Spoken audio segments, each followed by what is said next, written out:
Here's a guy who thinks that atheism has to account for the existence of suffering. The problem of suffering and evil is not a problem only for the Christian. Every worldview must offer up an answer, even atheism. Why? I don't think this guy understands what the problem of suffering is. He seems to think that the term problem of suffering refers to the idea that suffering per se is a problem. That's not what it means. The problem of suffering is the apparent inconsistency between the fact that there is suffering in the world and the idea that there is an all-powerful God who opposes suffering. Since atheists don't believe that there is any such God, why would they need to provide a solution to this inconsistency? So the real question is, who provides the best answer? If any worldview is going to successfully tackle this question, they need to answer it in two ways. First, is the answer to suffering logically consistent? And second, is the answer emotionally compelling? Why would emotionally compelling matter? Both must be addressed. After all, who wants logic when the heart is broken? I do. In times of pain, we often ask the question, why? But in that moment, what we often need the most is an arm around our shoulder and somebody telling us it's going to be okay. But what if it's not going to be okay? If it's not going to be okay, the last thing I want is for someone to blow smoke up my ass in a misguided attempt to console me. That would make me more upset. The head, as well as the heart, both need to be satisfied with any potential answer. At face value, many worldviews, like atheism, appear to have an answer to this question, but are their answers logically consistent and emotionally compelling? This week, we'll briefly look at atheism. After all, if God doesn't exist, the question still needs to be answered. So atheism, what you got? Well, it just so happens that world-famous atheist Richard Dawkins, an evolutionary biologist out of Oxford University, was asked about this question about pain and suffering, and here's what he said. The total amount of suffering per year in the natural world is beyond all decent contemplation. In a universe of electrons and selfish genes, blind physical forces, and genetic replication, some people are going to get hurt, and other people are going to get lucky, and you won't find any rhyme or reason to it, nor any justice. The universe that we observe has precisely the properties that we should expect to find if at bottom there is no design, no hope, no evil, no good, nothing but pitiless indifference.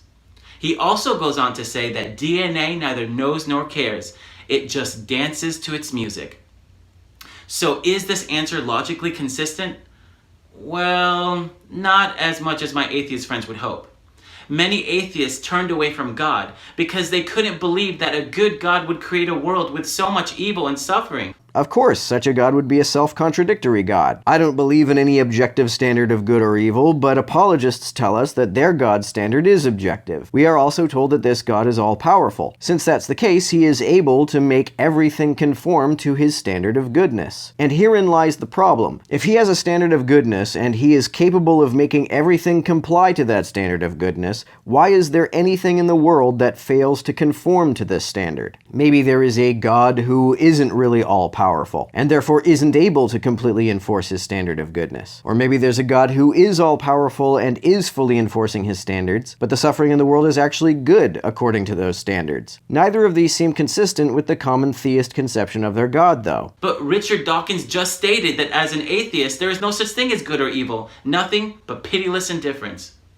Okay, atheism, you can't have it both ways. You can't say on the one hand that evil really doesn't exist, and then on the other hand, say that God's a moral monster because there's so much evil in the world. That's not what we're saying. That Dawkins quote didn't say both that there's no such thing as evil and that there's so much evil in the world. Dawkins said that there's no divine conception of evil, but that there's lots of suffering. It's not a contradiction to say both that there's no divine standard of morality that says what is or is not evil, and to also say that suffering occurs. The fact that suffering occurs should be a mystery to a theist, because either the God they believe in is powerless to eliminate it, or this God believes that allowing suffering is, to at least some extent, good. Again, which is it? One's conception of a God is simply not consistent unless at least one of those is true. Atheism appears to be logically inconsistent in answering this question.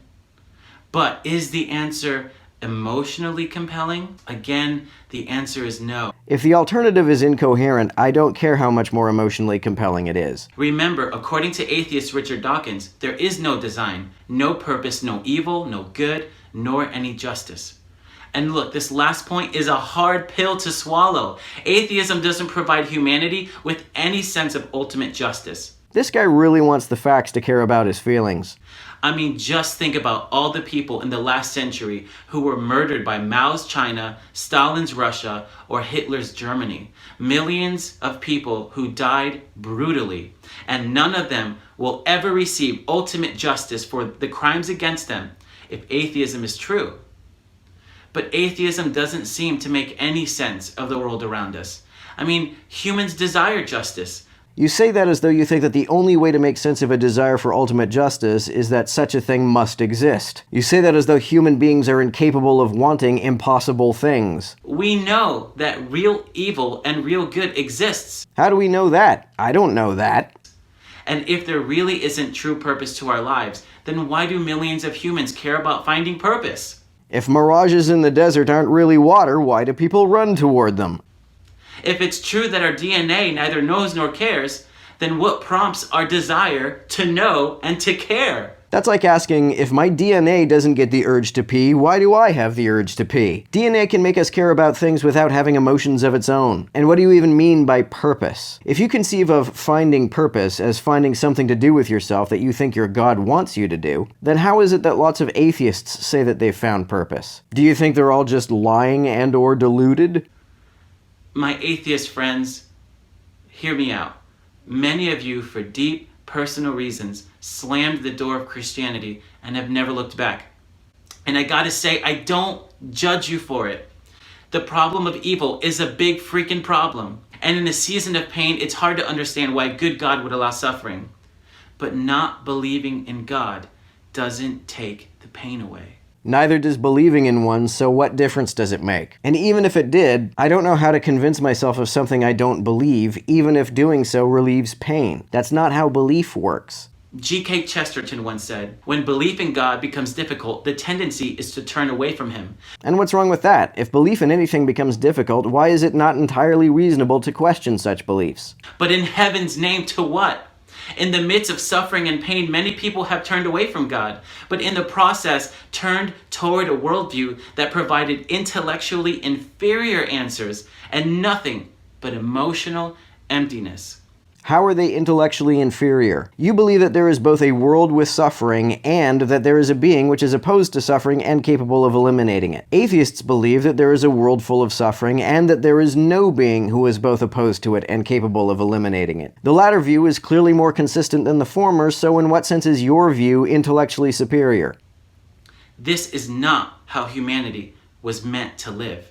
But if atheism is true, there's no real evil. There's no real good. But there's still real suffering, which is what you'd expect in a world that is not overseen by a being opposed to suffering and capable of eliminating it. Now, is that the best explanation for the world that we see around us? Yes, why wouldn't it be? We don't see any cosmic standard of goodness being enforced, so we infer that there is no enforcer. That seems to make perfect sense to me.